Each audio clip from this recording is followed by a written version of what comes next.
Welcome to the Five and Dime on Where There's Wills. There's a play. I'm Ian, your mid-complexity casual gamer. I'm Stacey, I'm your non-gamer gamer. And today we're here with our latest Five and Dime. This is a follow-up to last week's video where we did card drafting, and this is non-card drafting.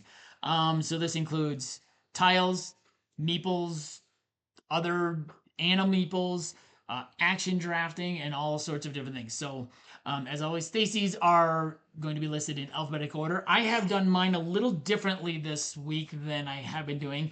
My first couple are games that I've played only solo. Then I've got 4 that I've played solo and multiplayer, and then I've got 4 that are multiplayer games. So instead of doing what I've done in the past where I go solo and then multiplayer. So moving on, my first one comes to us from Eagle Griffin Game. This is all about building robots, and this is Bot Factory.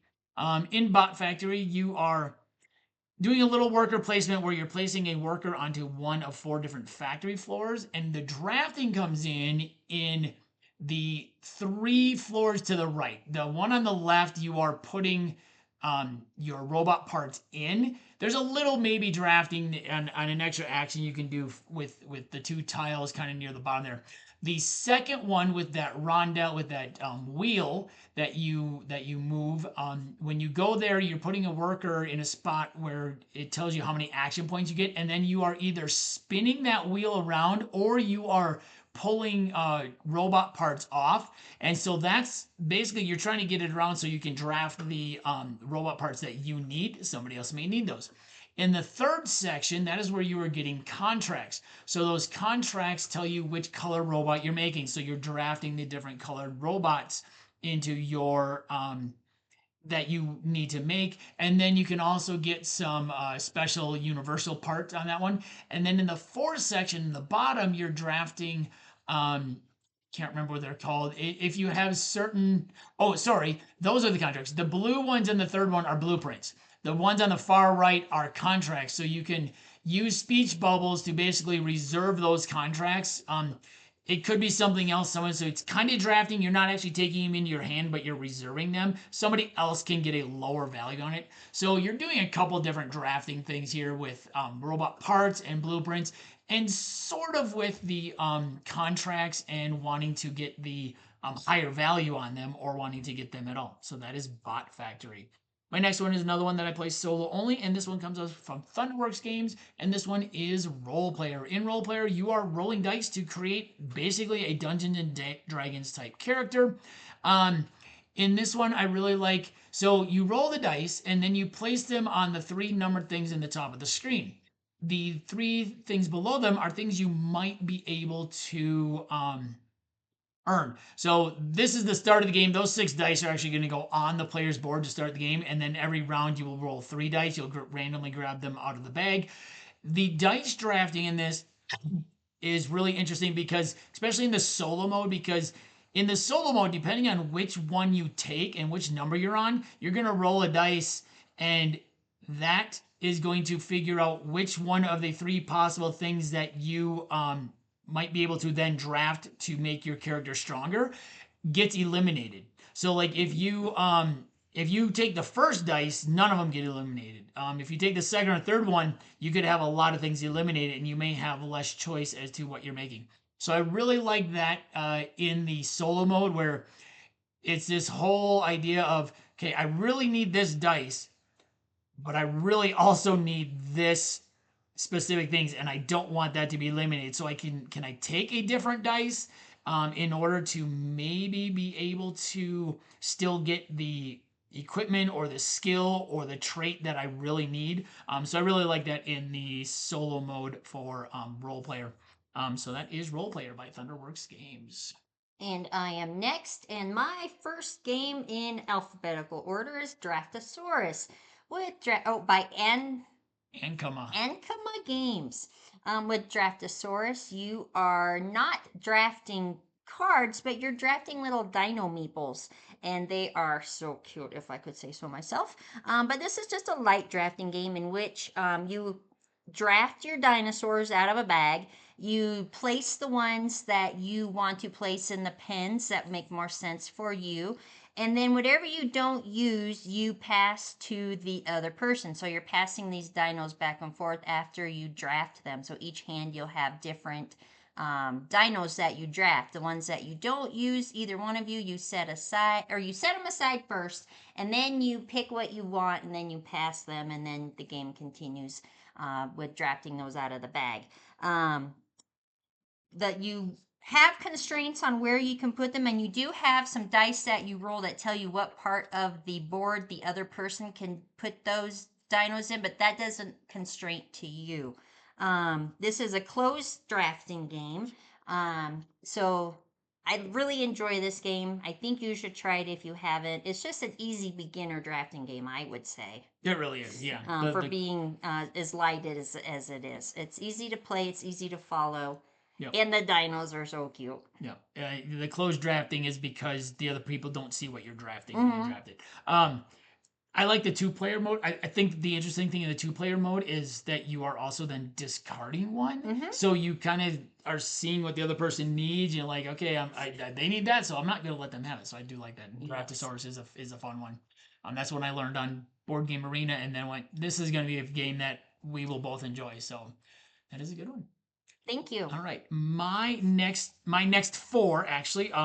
These are the games that I've played both solo and multiplayer. I'll talk a little bit about both of them, and try and talk about the uniqueness of the solo drafting, because it does a lot of times the solo drafting in games that you play multiplayer or solo is a bit different than in the multiplayer game. And these ones are from lowest ranked on BGA to highest ranked on BGA.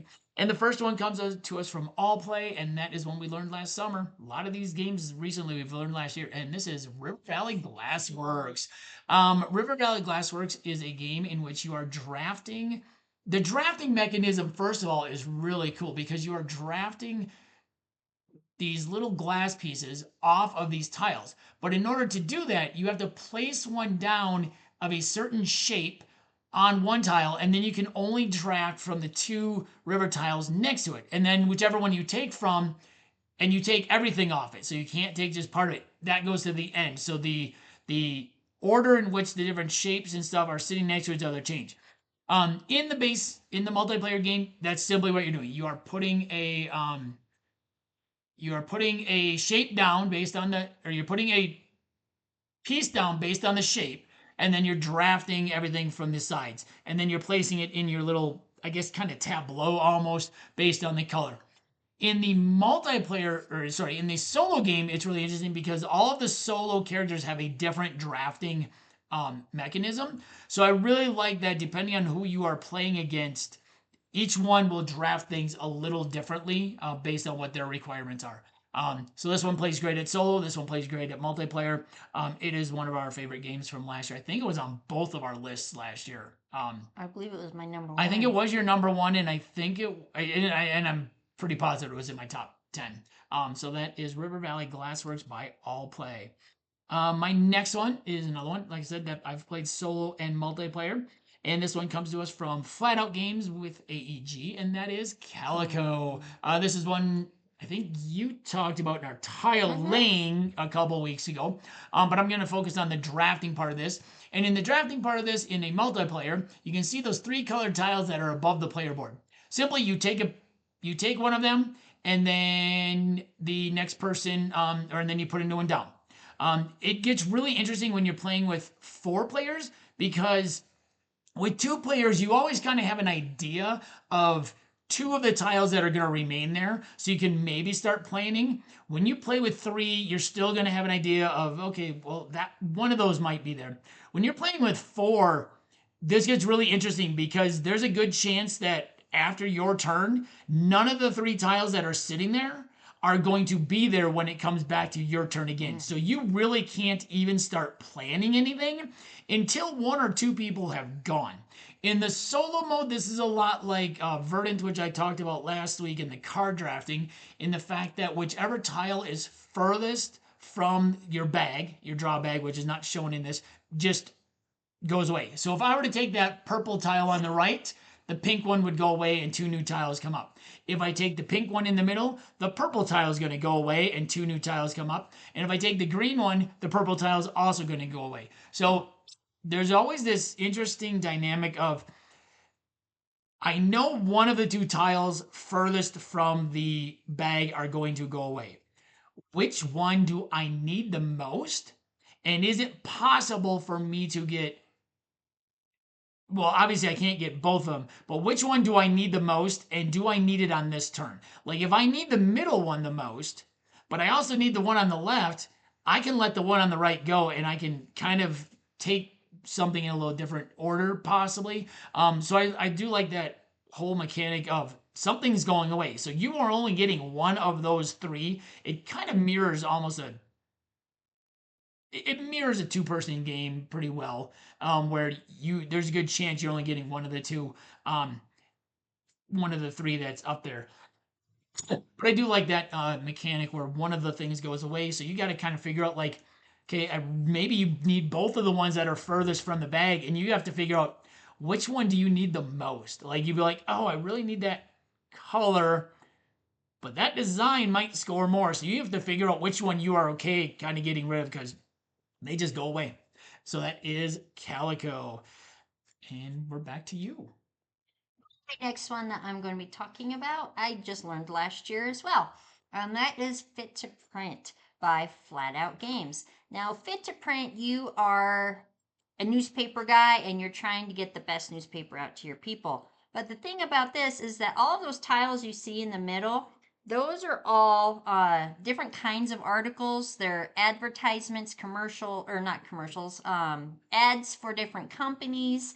And you have to one-handedly draw them while they're face down and put them onto your little mini desk so that you can start publishing your newspaper.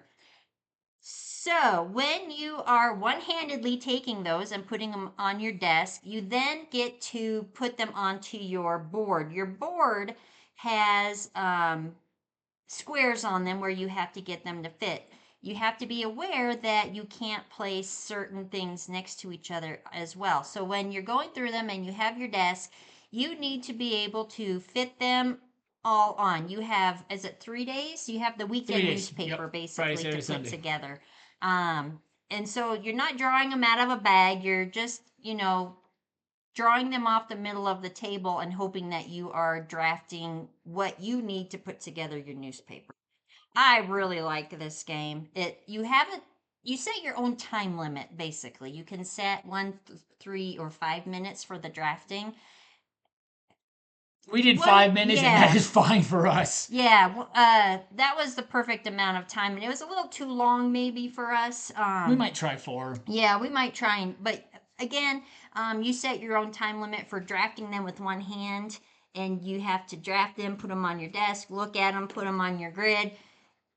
It's kind of stressful, but it's really fun. The real-time aspect of it makes it really fun. Mm-hmm. Looking at it. Do I want it? Yeah, we'll put it on my thing. Or do I not want it? No. So yeah, that's a good one. So 2 in a row there by Flat Out, and I have a feeling there's going to be at least one more. Is that a hint? It might be a little spoiler. Okay. All right, my next one comes to us from Libellude. And this is Harmonies, another one new to us last year. In Harmonies, you are drafting little tokens. You're drafting cards, but the cards isn't really the big part of this game. You're drafting little tokens off of a central board, and you're taking 3 tokens and you're placing them on your board to form different configurations. So you can see this is the end of a solo game. I wanted to kind of focus on the solo game here. There's 2 pictures here from the same person. The upper right shows the solo main board. In a multiplayer game, you have 5 circles that are kind of around the outside there that you are choosing from, and then they just get replaced with 3 new ones. So nothing like extreme about that. You have a good chance at getting in, especially in like a 2-player game, many of those things that are out there.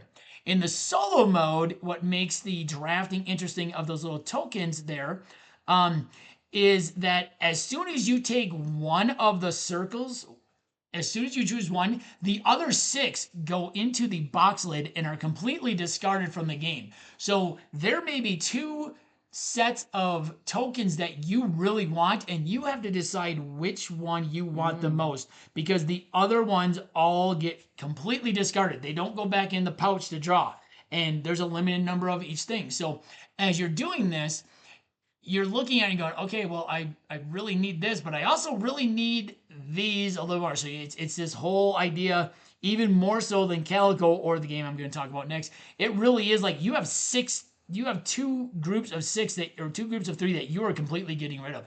So I really like this whole idea in the solo modes of these games.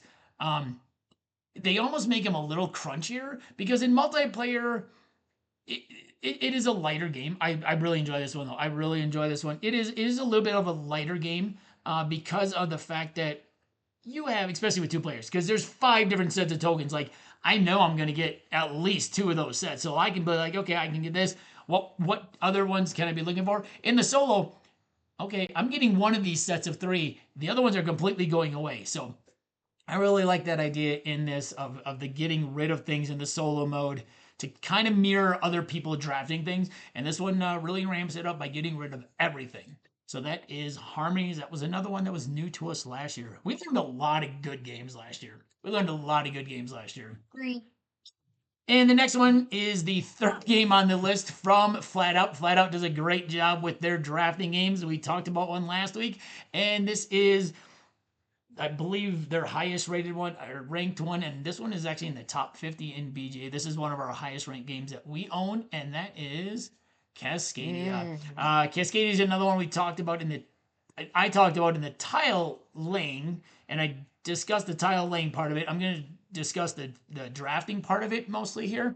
And so overall, what you're trying to do is you're trying to get the best habitat. This is a solo mode that was played, so you have a scenario that you're trying to fulfill, which I like as well. But as far as the drafting part of this goes, so you can see the filled board at the bottom. They have habitats and they have little animal tokens, very similar to Harmonies. A lot of people compare Harmonies to Calico. I think they're similar, but a lot different as well. So in this, you have 4 habitat tiles and you have 4 animal tokens. Just like Calico, where whichever one is furthest away from the bag you discard. The difference with this one is when you start using the that pine cone to take different things. So you could take things that don't match up. You could maybe decide like, okay, I'm going to take that. I don't need, let's say I don't need the hawk, but I need that fox. So maybe I could take something to the left on the tiles, take the fox. That hawk, I'm okay if it goes away. So everything slides down. So on your next turn, if let's say the first tile on the left and then the hawk token, the blue hawk token were gone, everything slides down. The stuff on the far right go away. Let me start over because so if you take the far left tile and the orange fox token on the right, that one makes sense. The second tile on the upper left and the fox token in the bottom right. So what's going to happen at the end is that tile in the upper right and the hawk are actually going to go away because those things are the furthest to the right.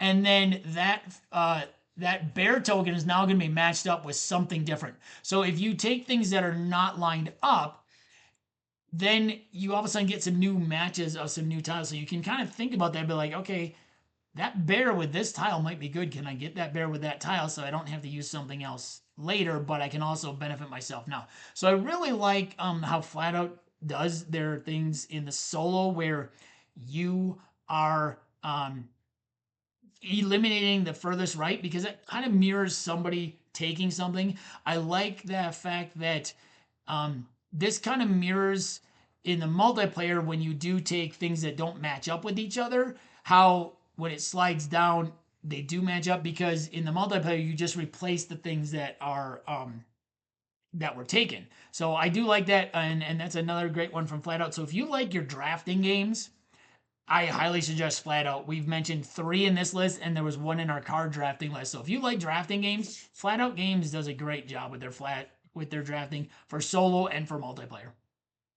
I agree. That's all I have to say about that. My next game is a 2-player game only, and that is Patchwork, and that is by Lookout Games. Now, with Patchwork, you are drafting from a circle of tiles that are in a big circle right there. And you are trying to make the best quilt by using your buttons, which are your cash in this game.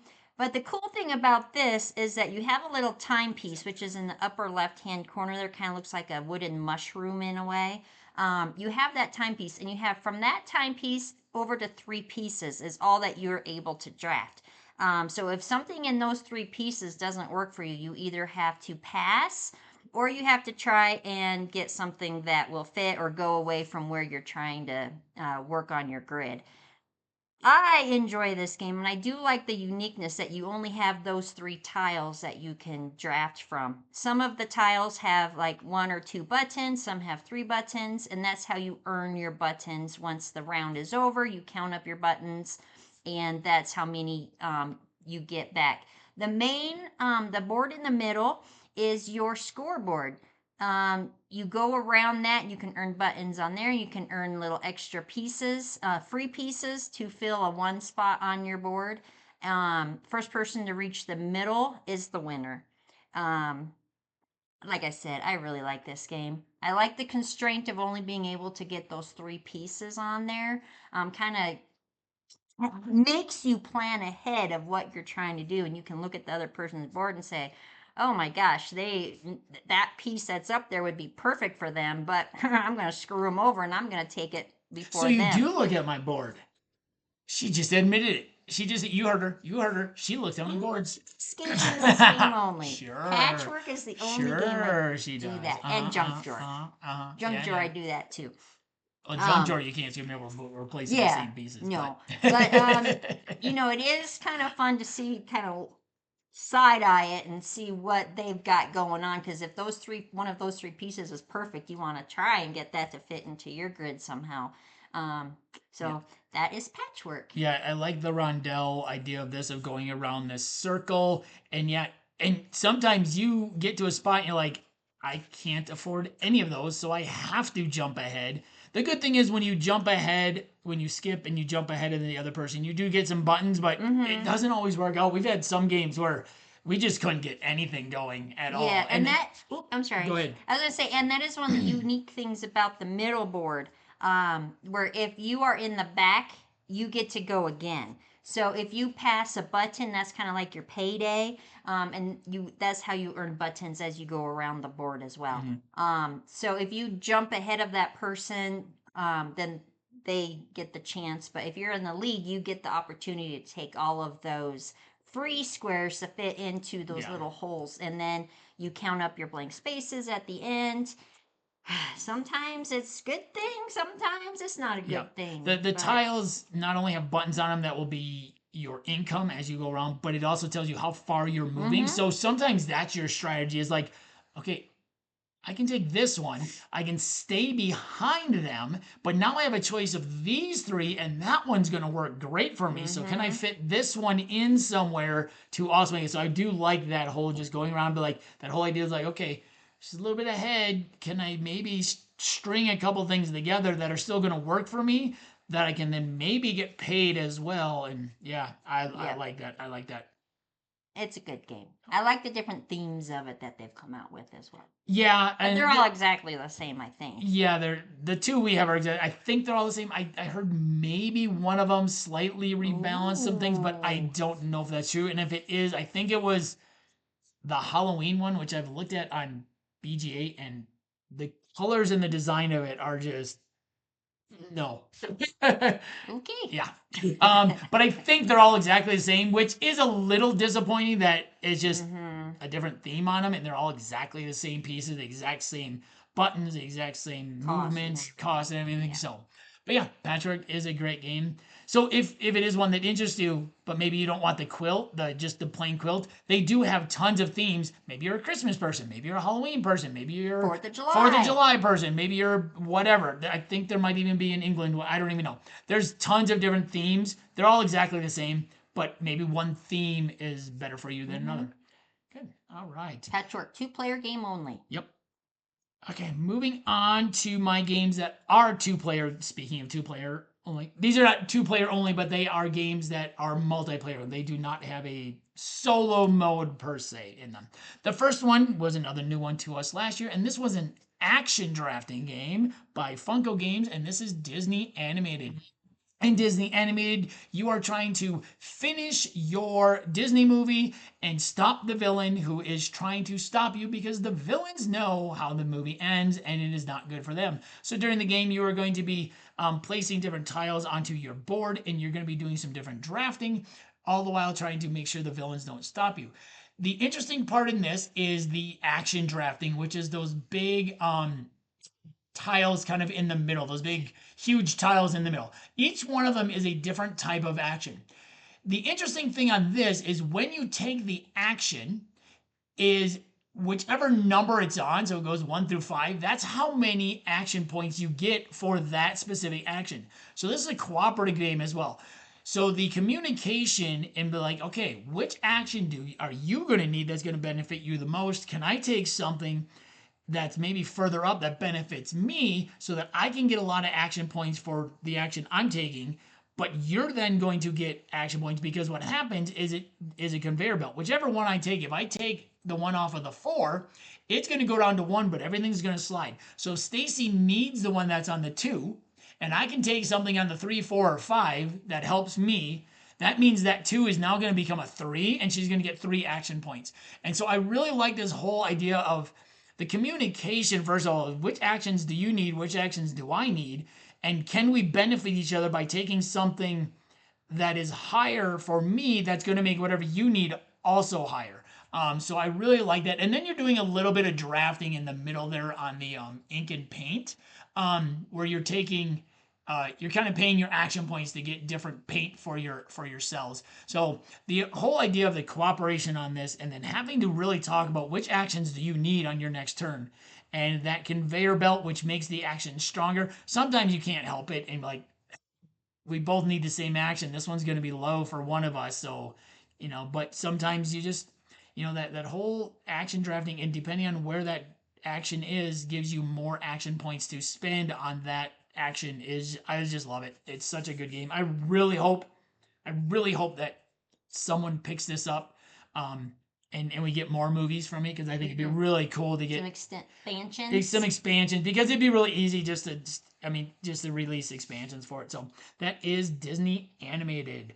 My next one is another 2-player only game that we learned, I don't think last year, I think maybe the year before. And this is Nanga Parbat from Dr. Finn's Games. This is one we don't hear talked about, and it is a really fun 2-player game. In this game, you are drafting animals off of 6 different mountains. So you can see the middle board is it's set up for a new game. You can see there's a bunch of different animals on there, and then each person has a board on their side. So you got the blue and the pink. And on your turn, you are going to draft an animal from the mountain where the yellow Sherpa is. So each one of those mountains is outlined in yellow, you can see. And each one of the little squares that a animal is on is also connected. And you can see across mountains they're connected as well. When you take a certain animal, you place them on your board, and you can get some abilities. So that is one thing you're looking at when you're drafting. Also, when you draft the animal, that determines where the Sherpa is going to move and force the next person to choose from that mountain. So you can see it's a mountain that has 3 on the bottom, then 2, then 1, and each one of those individual mountains, each one of those individual things has 3, 2, 1. So if I take so the Sherpa is now down in the bottom left, so that's number 4. So if I take the top one, the top animal there, that is the number 1 spot, which means the Sherpa is going to move to the top of the mountain, that top section. So, and what you're doing is when you take a mountain, or when you take an animal, you are also putting campsites down, and you're trying to connect campsites. You're trying to get the most next to each other, because you earn points at certain times. So it is a lot of fun to figure out where you are going, because, like, okay, I really want this is another one where you kind of look over to see what they have, or to see, you don't even have to look over. You're looking on the board once they're placing their little meeples. Oh, you place your meeple on it. Sorry, you place your meeple on it, and when you want to, you can place a campsite on it because you get different points for different number of meeples that are next to each other. That's what it is. But you can see where other people are working. So you can maybe go, well, if I take this one, maybe I can force them to go somewhere else, and they are going to really want to go there, and I really need like the next one. So maybe you're like, okay, they're going to go there. They need that animal, and I really need them to take that animal. So they move the meeple over, the Sherpa over to this mountain so that I can place something else. So I really like this one. It is a lot of fun. There's the whole idea of you're drafting the animal for multiple things, not only for the location, but where the Sherpa is going to move, and for like abilities you can get from those animals. I really like that whole dynamic. It's a 2-player game. It plays fairly quick. That is Naga Parbat or Parbat or Parbat, I think. Parbat. I'm not sure. Yeah. So my next game in alphabetical order is Sagrada. Sagrada by Floodgate Games. In Sagrada, you are trying to build a stained glass window, and you're trying to make the prettiest stained glass window. And you are drafting dice from the. Is there a bag? I can't remember. You roll it. Yeah, you take certain notes. We roll it. That's right. And you draft them. That's right. Out of the. And you are trying to place them so that you're not placing numbers by each other, you're not placing colors by each other, and the value. Let's see. I haven't played this game in a while, so it's going to take me a second to think. My mind just went totally blank. It does so after like game 3, I think, or game 4. So basically, depending on how many players there are, is how many dice you roll, and then each person goes in turn order, and then it snakes back. So whoever went last goes again, and then everybody will end up with 2 dice that you're placing. Unfortunately, I could not find a good picture that showed the dice and everything else. So you can see the stained glass windows. A face down card is a personal scoring card. You have some other scoring things that you can score on during the game, and you can use these little glass pieces, these clear glass pieces, to kind of break the rules a little bit. There's some of those, but yeah, basically depending on the number of players, you take that many dice randomly out of the bag. You don't know what colors, you roll them, and then each person drafts. Whoever's last drafts again, and then you kind of do in a snake draft, or in a snake draft. So it goes backwards, an S draft, in order to. I know sometimes we have not had the one to the table for a while, but it's been a while since I played that one. I just know I like to play it. So and I know that you can get bonuses. No. So there you go. That is Sagrada. I had put that one very eloquently. It happened. It happens. Even the best YouTube game people I see stumble over their words and like, I don't remember what that's called. But goodness gracious. Anyway, my next one is from Blue Orange Games, and this is King Domino. So this is one that I have at my board game club at school. We've played it at home. I've played it at 2, 3, and 4 at school. In King Domino, you are trying to basically make the best 5x5 grid with connecting different, I don't want to say habitats, but different like types of fields. So you have mines, and you have swamps, and you have fields, and you have forests and stuff.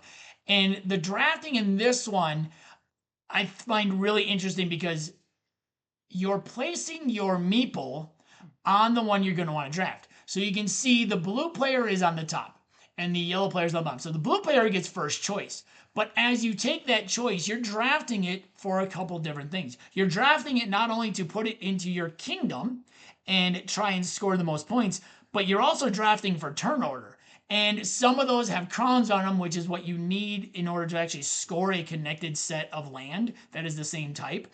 So if there's nothing there that you really like that's going to help you a lot, you could take a higher tile and just kind of maybe throw away on your board, be like, okay, I'm just going to place this here. It's not great for me, but I'm just going to place it here because I want first choice on the next ones. So I think that whole idea of the drafting is done for your kingdom, but also it determines the turn order for the next round is really interesting because you could go last in every. Well, you're probably not going to go last in every round because someone is going to. At some point, a really good card tile is going to come up that someone really needs. That has lots of crowns on it that's going to help you score. But this whole idea of you're placing your meeple to basically draft that tile, but it's also drafting your turn order in the next round is really interesting to me. And that's a lot of fun. I play that one with the kids quite a bit. So that is King Domino. And my final one is a series of games, and I'm going to highlight one of them, which I've been playing quite a bit on Board Game Arena, because this one just adds a little interesting drafting mechanism. And this is Azul from Next Move Games, but I'm going to highlight Summer Pavilion, which I think is now probably my favorite Azul in the series. And that is because it adds this wild color token every round. And so in Azul, you have these factory floors that have 4 tiles on them. In Summer Pavilion, they're diamond shaped. And when you draft, you are drafting everything of one color from a factory floor. So you can see that factory floor that's 2 purples, a yellow, and a blue. If I take the 2 purples, I'm taking the 2 purples. Everything else gets shoved into the middle. The unique thing with Summer Pavilion is that you can see on the bottom on the player or on the main board, which is upside down, that they're in round 3, and that orange is the wild color. So on that tile to the left that has an orange, a green, a red, and a yellow, if I need the green, I also get that orange. So I get to take the extra wild tile because it can count as the color. Now, you only get to take one. So if there were 2 oranges on there, I would only get to take one of them. The other one goes into the middle of the table. So I really like that idea of you might be able to get some extra tiles, and sometimes near the end of a round, you start looking towards the next round. Like, I know a lot, I will look to see what is the wild color next time because these colors aren't really working for me. Yellow, okay, I'm going to get myself a lot of yellows. Because the other thing that's unique about this, and you can kind of see on the player boards in the corners, there's a diamond shape there. You can save 4 tiles for the next round. So if you had a lot of yellows that you didn't need to use because that's not where you were building, and you want to use them next round, you could save 4 yellows for the next round. And now you have your 4 yellows, which is the wild next round, and you can start like getting tiles of the color you really want. So I really like this whole idea of when you draft, if you draft something and there's a wild color in that area you're drafting from, you get one of those. So you get that extra tile every time. And you could also start drafting for the next round to see which colors are wild next round because that might help you. So I really like this whole idea of drafting it. And then when you surround certain things in the game, you also on that middle board. Let me go back to the picture real quick. You have that main board. You get to take 1, 2, or 3 of those. So you're also drafting from there. So you could see like if someone were to surround, you can see on the board on the left, there's like that little statue there that has 4 tiles around it. If you can surround those, you get 2 pieces. So you could maybe take 2 yellows from there. The things on the end, you get 3 pieces because it's really hard because those ones need a lot of a single color to get those. So I really like this whole idea of it takes Azul, it almost makes it a little more forgiving because you can use those wilds. So you get that extra little wild every round. You can maybe save some wilds to the next round. So that is Azul and specifically Summer Pavilion because it just does that add that little bit extra to it from the Azul series. I like the original, but that's just me. We're not talking about that part today. I am on my last game, and my last game is Spots. And Spots is by ICMYX Games. K. What is it? K. It's a K. CMYK. CMYK. I need new glasses. And with Spots, this is an action drafting game. So when you draft your dice, you get to take an action. The cards up above are the tricks that you're going to be... Let me stop you. You draft the action, then you take the dice. You draft the action, and then you take the dice. Haven't played this one in a while either. It's a dice rolling, card drafting, push your luck game. You'll be rolling and placing dice onto the dog cards. And the dice that you can't place will get buried in the backyard. Each trick, which is the tricks are up above, each trick is how many dice you're going to be rolling. So you pick your trick, You pick your dice of how many it tells you, you roll it, and if you can place it on one of the cards that you have reserved and you fill that card, then you get to place that card aside and you get to keep that for scoring at the end. If you can't place those dice, you have to put them and bury them.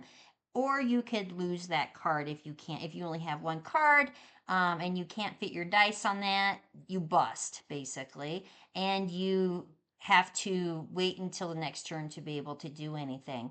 I like the one card personally, the dog with just the one, Oh, because it's right under his tail. yes, yes, That one's yes. hard to get. But I do like this game. It involves the deck of cards, the players that take the cards. It has a yard. It's got treats. It's got dice. It's got everything to make your dog happy.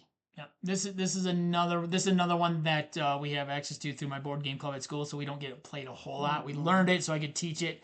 Maybe The I'll bring it. first time I played it on BGG was the first time I had any knowledge of it, and Oh, I that's didn't right. have a clue of what I was supposed to be doing, and I believe I got beat pretty I don't bad. think either of us did. I think we were like, oh, let's try spots, and it was like, what do we do? It was hard to kind of keep track of on BGA. Yeah, I had no So, idea what I was doing. but yeah. Yeah, it's just taking cards, repeating what you're just doing, and just keep going till somebody has. I think it's 4 or 5 cards filled, isn't it? 6. When someone has 6 dogs that they've filled. And, Yes. yep. So Yeah. that's spots. No, I like the action drafting in that one. I like the fact that once you get down to 5 and 5 have been flipped over, because everybody can only use it once until it comes back around. I like that how I did, and then you can get that bone. So, oh look, there's a bone on there because it's the last one. So I do like that spots. There you are. There are 15 non-card drafting games. Some of them might have a little bit of a card drafting in them, but the main mechanism is not card drafting. Uh, do you have any other suggestions for us? Actually, do you have any action drafting, lighter to mid-weight action drafting? We've only got a couple that we have access to. We have a lot of tile drafting. We have a lot of other thing drafting. Maybe some other sort of meeple Animeeple drafting. We don't have a lot of those We either. got Do you have Dino. anything else like that where you're drafting something other than a tile? Do you have any other action drafting games you think we might be interested in? Drop them down in the comments below and let us know. As always, please like, comment, and subscribe. Once again, this has been Where There's a Wills. There's a play. I'm Ian, I'm Stacey and we'll see you next time. at the table.